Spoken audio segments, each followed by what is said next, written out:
It's time for George's Marvellous Medicine by Roald Dahl, and we're on Chapter 5. Chapter 5 is called The Cook-Up.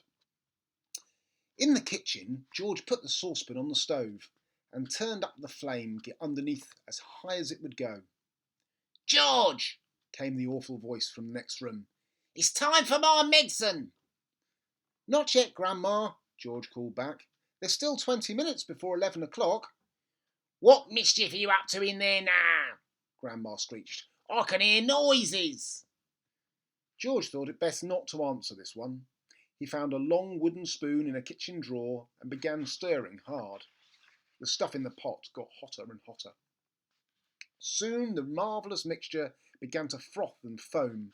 A rich blue smoke, the colour of peacocks, rose from the surface of the liquid, and a fiery, fearsome smell filled the kitchen. It made George choke and splutter.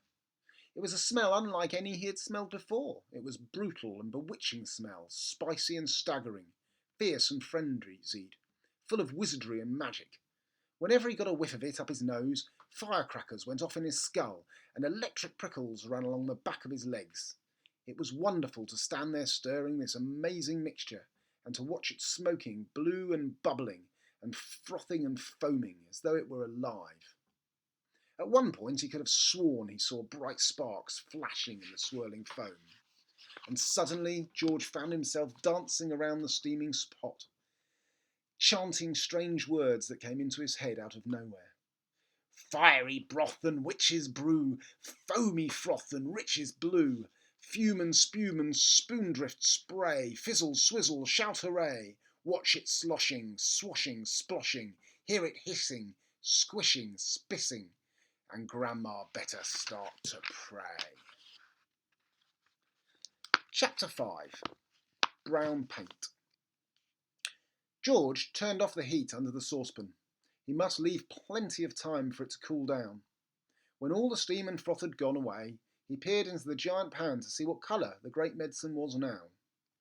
It was a deep and brilliant blue. "It needs more brown in it," George said. "It simply must be brown, or she'll get suspicious." George ran outside and dashed into his father's tool shed, where all kinds of paints were kept. There was a row of cans on the shelf, black, green, red, pink, white and brown. He reached for the can of brown.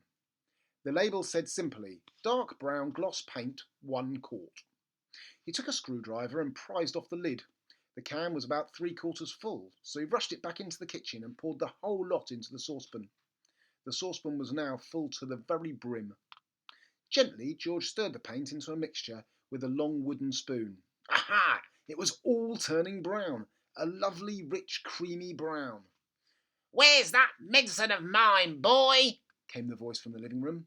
"You're forgetting me. You're doing it on purpose. I shall tell your mother." "I'm not forgetting you, Grandma," George called back. "I'm thinking of you all the time, but there are still 10 minutes to go." "You're a nasty little maggot," the voice screeched back. "You're a lazy and disobedient little worm, and you're growing too fast." George fetched the bottle of Grandma's real medicine from the sideboard.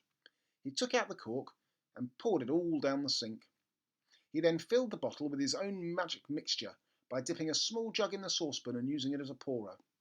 He replaced the cork. Had it cooled down enough yet? Not quite. He held the bottle under the cold tap for a couple of minutes. The label came off in the wet, but that didn't matter. He dried the bottle off with a dishcloth. All was now ready. This was it. The great moment had arrived. "Medicine time, Grandma," he called out. "I should hope so too," came the grumpy reply. The silver tablespoon in which the medicine was always given lay ready on the kitchen sideboard. George picked it up. Holding the spoon in one hand and the bottle in the other, he advanced into the living room.